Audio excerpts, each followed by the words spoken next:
প্রথমে হোয়াটসঅ্যাপ একটি গ্রুপে চোর ধরা হয়েছে এমন পোস্ট দিয়ে জড়ো করা হয় লোকজন। এরপর দুদিকে হাত বেঁধে গান গাইতে গাইতে পেটানো হয় শাহাদাতকে। অবস্থা যখন গুরুতর তখন হাসপাতালে না নিয়ে ফেলে দেওয়া হয় 2 কিলোমিটার দূরে রাস্তায়। চট্টগ্রামে শাহাদাত হত্যার মূল হোতা সহ 3 জনকে গ্রেপ্তারের পর এসব তথ্য দিয়েছে পুলিশ।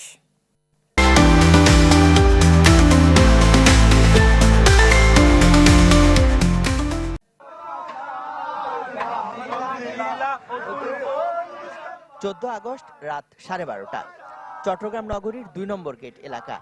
গান গাইতে গাইতে বর্বর কায়দায় এভাবে মারা হয় শাহাদাত হোসেনকে, যা জন্ম দেয় ব্যাপক আলোচনার।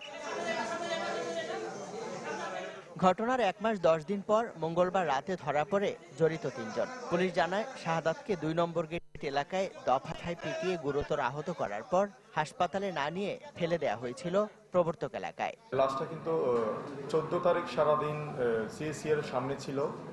এটা মামলাও হয়েছে থানায় গত 15 আগস্ট। তো এতদিন অজ্ঞাত ছিল কে বা কারা মারছে। যখন এই ভিডিওটা ভাইরাল হয় তখন অজ্ঞাত লাশের সাথে এই ভাইরাল ভিডিও ছবির সাথে মিল পাওয়া যায়। তখন আমরা এটা নিয়ে কাজ শুরু করি। এটা পেয়ে মোটামুটি এটা আমরা একটা ক্লিয়ার আইডিয়া পেয়ে গেছি এবং এই আইডিয়ার ভিত্তিতে, এই তথ্যের ভিত্তিতে আমরা প্রথমে গ্রেপ্তার করি জুয়েলকে। ওই গ্রুপে জুয়েলের নাম আছে জুয়েল চৌধুরী এফএক্স। পুলিশ বলছে 16 শহর এলাকায় মাটি বালুর ব্যবসা করত ফরহাদ আহমেদ চৌধুরী জুয়েল নামে একজন। ক্ষমতার বদলের পর প্রভাব বিস্তারের জন্য চট্টগ্রাম ছাত্র জনতা ট্রাফিক গ্রুপ নামে হোয়াটসঅ্যাপ গ্রুপ খুলে সে। যদিও সে গ্রুপে প্রকৃত কোনো শিক্ষার্থী ছিল না। সে গ্রুপেই মূলত ছিনতাইকারী ধরা হয়েছে বলে পোস্ট দেওয়ার পর তার লোকজন এসে পিটুনি দেয় শাহাদাতকে।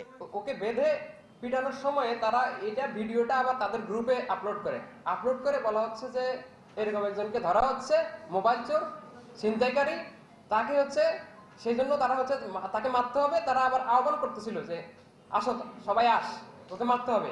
ওই গ্রুপের সদস্য আমরা দেখলাম যে 130 জন সদস্য ওই গ্রুপের। পুলিশের দাবি, শাহাদাতের সাথে আগে থেকে কোনো বিবাদ কিংবা ঘনিষ্ঠতা ছিল না জুয়েলের।